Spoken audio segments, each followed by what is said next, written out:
जैसा आप लोगों को मालूम है कि सीटीटी का नोटिफिकेशन आ गया है। 3 नवंबर के दिन से लेकर 23 नवंबर तक आप फॉर्म भर सकते हैं, ठीक है। और आपका एग्ज़ाम जो डेट है 21 जनवरी में रहेगा। तो आपके पास तकरीबन 2 महीने हैं, आप आराम से तैयारी कर सकती हैं। बट साथ ही साथ आपको ये मालूम होना चाहिए कि जो जुलाई का पेपर आया था वो काफ़ी टफ था। तो आपको मेहनत की ज़रूरत है, मगर बहुत ज़्यादा, क्योंकि परसेंटेज जो था पास होने का वो बहुत ज़्यादा कम था। सिर्फ 8% के आसपास लोग पास हुए थे पेपर सेकंड में। और साइंस और मैथ्स की बात करें तो मैं समझता हूँ और नीचे था, वो 5 या 6% के आसपास था। इसलिए पेपर सेकंड वालों के लिए बहुत ज़्यादा मेहनत की ज़रूरत है ताकि वो पेपर आसानी से निकाल सके। तो आज हम लोग डिस्कस करेंगे जो मैथ्स का सिलेबस है, और मैथ्स का पेपर भी देखे थे आपने, बहुत ज़्यादा टाइम टेकिंग था। उसी के बारे में थोड़ा डिस्कस कर लेंगे कि किस तरह के पेपर आ रहे हैं, किस तरह के क्वेश्चन आ रहे हैं, क्या लेवल था। तो पहले हम लोग ये देख लेते हैं कि पेपर सेकंड के अंदर, जैसा आपको मालूम है कि पेपर सेकंड जो होता है आपका 6 to 8 क्लास के लिए होता है। ये अच्छे से पता आप लोगों को, जिसके लिए आपको क्या होना चाहिए, बीएससी या डीएड हो, या फिर आप बीएससी साथ ही साथ आपका बीएड होना चाहिए, ठीक है। तो आप अप्लाई कर सकते हो। यहाँ पर क्या है, लैंग्वेज कंपलसरी है। यहाँ पे क्या बोला है कि लैंग्वेज कंपलसरी है, एक लैंग्वेज रहेगा, यानी आप जो भी हिंदी उर्दू लेना चाहते हो पहला लैंग्वेज वो आप ले लो, ठीक है। पैडागोजी भी कंपलसरी है आपका, ठीक है। पैडागोजी भी 30 MCQ क्वेश्चन पूछेंगे, 30 मार्क्स का। और फिर उसके बाद दूसरा सब्जेक्ट हो गया लैंग्वेज। लैंग्वेज में आप चाहे पहला इंग्लिश लो, उर्दू लो, हिंदी लो, आपके ऊपर है। इसी तरह सेकंड लैंग्वेज है, जब पहला लैंग्वेज ले लोगे तो वो लैंग्वेज आप सेकंड में दोबारा नहीं ले सकते। सेकंड लैंग्वेज अगर आपको अगर आपने इंग्लिश लिया तो सेकंड लैंग्वेज आपको हिंदी ले लो या फिर उर्दू ले लो, ये आपके ऊपर डिपेंड करता है। फिर आगे बात करते हैं हम लोग फोर्थ वाला सेक्शन। तो फोर्थ वाला क्वेश्चन जो रहेगा 60 MCQ रहेंगे, 60 मार्क्स के रहेंगे। और इसी के अंदर रहता है मैथ्स और साइंस का सेक्शन, है ना। मैथ्स और साइंस के लिए रहता है और सोशल वालों के लिए अलग, है ना। यहाँ पे ये 3 तो कॉमन रहेगा, ऊपर का 3 कॉमन है, और नीचे वाला जो है आपका जो साइंस वाले वो साइंस लेंगे, जो अपना सोशल वाले वो सोशल वाले रहेंगे, ठीक है। तो उनके लिए अलग पेपर रहेगा, दोनों के लिए 60 क्वेश्चन रहते हैं। टोटल आपको मालूम है कि यहाँ पे अगर हम लोग देख लेते हैं तो पूरा होता है 150 मार्क्स होता है, 150 मार्क्स होता है, ये आपको पता है, ठीक है।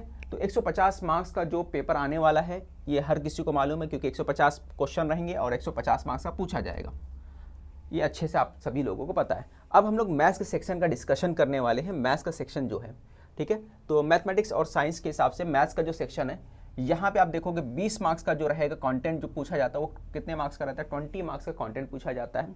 कंटेंट में नंबर सिस्टम जो बहुत ज़्यादा इंपॉर्टेंट है, नंबर सिस्टम ये टॉपिक के ऊपर कई क्वेश्चन पूछे गए थे, ठीक है।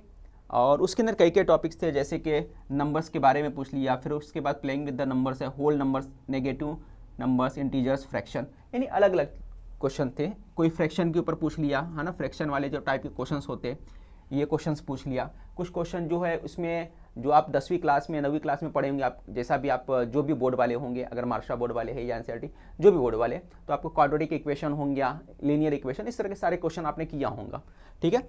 और 9वीं में पॉलिनोमियल वाले क्वेश्चंस भी किए होंगे। तो ये सारे क्वेश्चन एक तरह से नंबर सिस्टम में भी कहीं ना कहीं से आ जाते हैं, और अलजेब्रा वाले क्वेश्चन दोनों मिला लो एक तरह से, ठीक है। तो अलजेब्रा भी हम लोग देखेंगे, ये नंबर सिस्टम के क्वेश्चन हो गए।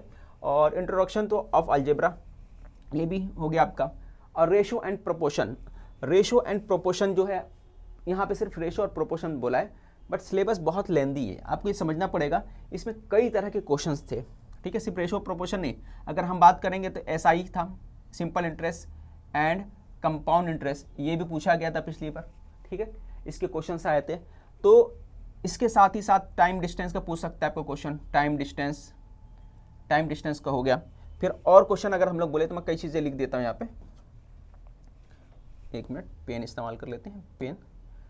SICI हो गया, टाइम डिस्टेंस हो गया, टाइम एंड वर्क हो गया आपका, ठीक है, टाइम एंड वर्क हो गया, ठीक है, टाइम डिस्टेंस हो गया, SICI टाइम वर्क हो गया, एवरेज के क्वेश्चन हो गया, एवरेज के क्वेश्चंस हो गए, ठीक है। तो इसी तरह बहुत सारे क्वेश्चन जो पूछते हैं, जैसे प्रॉफिट लॉस हो गया, प्रॉफिट लॉस के ऊपर भी अक्सर क्वेश्चन एग्जाम में आता है। तो इस तरह के कई टॉपिक है जो आपको कवर करना है, और ये कवर करने का आसान तरीका है कि आप कोई भी क्लास ज्वाइन कर लो। हमारी क्लास चाहो तो हमारी ज्वाइन कर लो, या यूट्यूब पे जो भी आपको बेहतर लगता है वहाँ से ज्वाइन कर लो, क्योंकि पेपर का लेवल अब अप हो गया है, काफ़ी अच्छा हो गया है। तो बिना क्लास का थोड़ा मुश्किल है, आप बुक वगैरह भी मंगा के पढ़ सकते हो, आर्यन की बुक आती है, आप पेपर सेकंड के लिए ले सकते हो, आप उससे भी स्टडी कर सकते हो। बट मेरा सजेशन है कि कोई भी ऑनलाइन क्लास ले लो, वो ज़्यादा आपको बेस्ट पड़ेगा। ठीक है, हमारा जो क्लास है ऑनलाइन का, उसके अंदर भी महाराष्ट्र वालों के लिए स्पेशल बनाया गया है, जिसके अंदर CTT प्लस महा TT दोनों ही को शामिल किया गया है। उस कोर्स के अंदर महा TT भी रहेगा, CTT का दोनों ही सेक्शन कवर किया जाएगा। यानी इससे आपको ये फायदा होगा कि CTT भी कवर हो जाएगा और महा TT का एग्जाम जो जनवरी के आसपास होगा या फरवरी में होने वाला है, तो एक साथ दोनों ही कॉम्बो आपको मिल जाएगा। ठीक है, इसका बहुत बड़ा बेनिफिट आपको मिलेगा, यानी दोनों ही एग्जाम की तैयारी एक साथ होने वाली है। ठीक है, उसके लिए आप क्या कर सकते हो, जो मेरा नंबर है उस पर कॉन्टैक्ट कर सकते हो, जहाँ पे आपको पूरा डिटेल दे दिया जाएगा, कोर्स कितने है, फीस कितनी है उसकी, और सारी चीज़ें आपको मिल जाएंगी। अगर आप कोर्स ज्वाइन करना चाहते हो तो ज्वाइन कर सकते हैं। और मैथ्स के लेक्चर मैंने बहुत सारे बनाए हैं महा TT और CTT के, वो आप देख सकते हैं। लेवल 2 का जो अप लेवल के क्वेश्चन है, मैंने अच्छे अच्छे क्वेश्चन कराए, टफ लेवल के क्वेश्चन कराए। ठीक है, चलो इसके ऊपर आ जाते हैं, कुछ और चीज़ें भी देख लेते हैं हम लोग। ज्योमेट्री बेसिक अंडरस्टैंडिंग 2D के ऊपर क्वेश्चन जो होते हैं, पैरेललोग्राम हो गया, फिर उसके बाद क्वाड्रिलेटरल में और भी चीज़ें हैं, जैसे हो गया एरिया ऑफ ट्राइंगल हो गया। ठीक है, एरिया ऑफ ट्राइंगल के बाद एरिया ऑफ सर्कल हो गया, ये सब 2D वाला हो गया। ठीक है, इससे 3D के अंदर अगर बात कर ले, क्यूब हो गया, क्यूबाइड हो गया, ये सब 3D में आता है, तो इसके ऊपर भी आ सकता है। और अगर महाराष्ट्र बोर्ड वाले हो तो 10वीं क्लास में 9वीं क्लास में 10वीं में एक चैप्टर आपका मेंसुरेशन, वो पढ़ सकते हो आप। 9वीं क्लास का जो चैप्टर है आपका एरिया वाला, वो वाला पढ़ सकते हो चैप्टर, जो आखिर में दिया हुआ है ज्योमेट्री के सेक्शन में। बाकी सिमेट्री वगैरह कितने क्वेश्चंस नहीं आते, बट आपको ज्योमेट्री में कुछ और ध्यान देना पड़ेगा। यानी आपको ट्राइंगल के बारे में पढ़ना पड़ेगा, ट्राइंगल के ऊपर जितने भी प्रॉपर्टीज़ है वो सब पढ़ना पड़ेगा, ज्योमेट्री के पार्ट। सर्कल के प्रॉपर्टीज़ पढ़ लेना पड़ेगा, कभी कभी सर्कल के प्रॉपर्टीज़ भी इस्तेमाल करता है, मगर ज़्यादातर क्वेश्चन ट्राइंगल के आते हैं। ट्राइंगल अगर बात करो 10वीं में, तो 10वीं का पहला दूसरा चैप्टर जो ट्राइंगल वाला है, 9वीं का जो चैप्टर है ट्राइंगल का कॉन्ग्रुएंट वगैरह बताया गया है, वो चीज़ें अच्छे से पढ़ लोगे, वो सब कॉन्सेप्ट क्लियर कर लोगे तो आपके लिए बेस्ट रहेगा। ठीक है, तो ये बेसिक चीज़ें, मेंसुरेशन जैसे मैंने बताया वही हो गया 2D 3D वाला। ठीक है, तो बेसिक अंडरस्टैंड एलिमेंट्री मेंसुरेशन में पकड़ के चलो, तो ये बेसिक जो चीज़ें आपको अंडरस्टैंड होना चाहिए, तभी आप कर पाओगे। और कम टाइम में अगर आपको तैयारी अच्छे से करनी है तो यही है कि भाई आप कोई क्लास वगैरह ज्वाइन कर लो, वो आपके लिए बेनिफिट रहेगा। यूट्यूब से भी पढ़ सकते हो, पर वहाँ पे प्रॉपर चीज़ें नहीं मिलती, काफ़ी रैंडम रहती है, इधर उधर से ढूंढने में काफ़ी वक्त ज़ाय हो जाता है। ठीक है, और ऑनलाइन क्लास लगाने से क्या होता है, सारी चीज़ें एक जगह आपको मिल जाती है। तो यहाँ पे बेसिक चीज़ें जो थी मैंने सारी चीज़ें बता दिया। और ये जो हो गया एक कंटेंट वाली चीज़ें, 20 मार्क्स का यहाँ से आता है। बाकी 10 मार्क्स का जो पूछा जाएगा आपका, 10 मार्क्स का जो रहता है पेडागोजिकल इशूज़ है ना, पैडागोजिकल जो इशूज़ रहते हैं उसके ऊपर 10 मार्क्स का क्वेश्चन आता है। जैसे नेचर ऑफ द मैथमेटिक्स क्या होता है, इसके बारे में आपको अच्छे से इल्म होना चाहिए। Place of mathematics in curriculum में क्या उसका प्लेस है, वो भी अच्छे से पता होना चाहिए। Language of mathematics, community of mathematics, evaluations, remedial teaching, problem of teaching, कुछ टॉपिक है, बहुत आसान होता है, बहुत ज़्यादा मेहनत भी ज़रूरत नहीं इसमें, हल्का फुल्का एक बार सरसरी तौर पर देख लोगे तो भी इनफ होता है।